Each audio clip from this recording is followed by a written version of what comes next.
প্রচণ্ড তাপদাহকে উপেক্ষা করেই প্রচার সায়ন ব্যানার্জির। প্রচণ্ড তাপদাহকে উপেক্ষা করেই শুক্রবার পূর্ব মেদিনীপুর জেলার সুতাহাটা ব্লকের চৈতন্যপুর অঞ্চলের বিভিন্ন এলাকায় ব্যাপক প্রচার চালালেন তমলুক লোকসভা কেন্দ্রের বামফ্রন্ট প্রার্থী সায়ন ব্যানার্জি।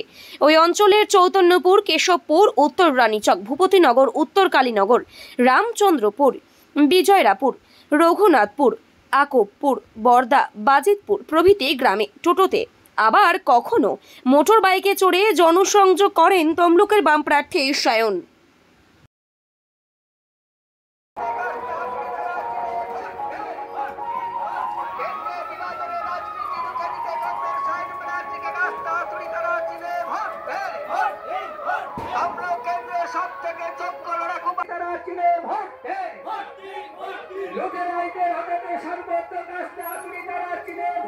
ব্যুরো রিপোর্ট, এখন সংবাদ।